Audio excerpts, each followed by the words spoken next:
Pasta செய்யலாம் வாங்க. Viewers, pasta ஒரு பவுலில் மாற்றிட்டு நம்ம ஸ்டவ் ஆன் பண்ணிக்கோங்க. ஸ்டவ் ஆன் ஆனதுக்கப்புறம் ஒரு கடாய் எடுத்து வச்சுட்டு கடாய் சூடானோடனே பாஸ்தா எவ்வளவோ அவ்வளோ அளவு தண்ணி ஊற்றிக்கோங்க.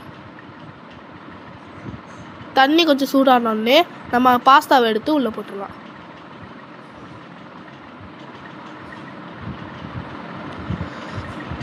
கொஞ்சமாக உப்பு போட்டுக்கோங்க.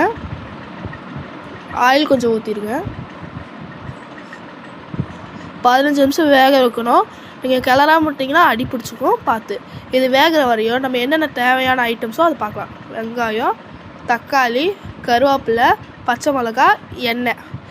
வெங்காயத்தை பொடி பொடியாக நறுக்கிட்டு தக்காளியை பொடி பொடியாக நறுக்கலாம். ஒரு ஜார் எடுத்து வச்சு அதில் தக்காளியை போட்டு நல்லா அரைச்சிக்கலாம். பாருங்கள், நம்ம பாஸ்தா நல்லா வெந்திருக்கு. இப்படி உடச்சி பார்த்திங்கனாவே உங்களுக்கு தெரியும். அப்புறம் நம்ம பாஸ்தாவை அந்த தண்ணியை வடிகட்டிக்கலாம். அப்புறம் ஸ்டவ் ஆன் பண்ணிவிட்டு ஒரு கடாய் எடுத்து வச்சு அது கடாய் சூடானாலுமே ஆயில் தேவையான அளவு ஊற்றிக்கோங்க. அப்புறம் நறுக்கி வச்ச வெங்காயத்தையும் உள்ளே போட்டுக்கலாம். அதை நல்லா வதக்கி விட்டுக்கோங்க. நல்லா வதங்கினதுக்கப்புறம்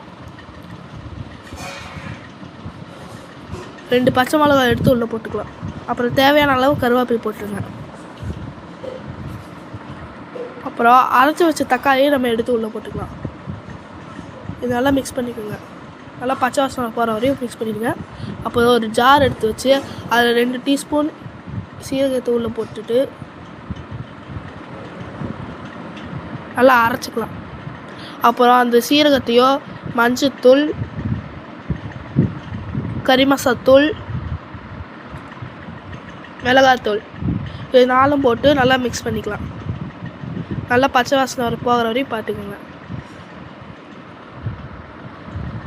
பார்த்தீங்கன்னாவே தெரியும் நல்லா பச்சை வாசனை போய் எண்ணெய் பிறண்டு வந்திருக்கு. அப்புறம் உப்பு போட்டு பாஸ்தாவை நம்ம எல்லாம் உள்ளே போட்டுக்கலாம். நல்லா மசாலா நல்லா ஸ்ப்ரெட் ஆகிற வரையும் மிக்ஸ் பண்ணிக்கோங்க. நல்லா மிக்ஸ் பண்ணியாச்சு.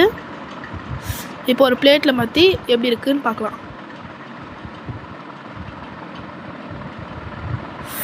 ஃபைனலி நம்ம பாஸ்தா ரெடி. பார்க்கவே வேறு லெவலுக்கு.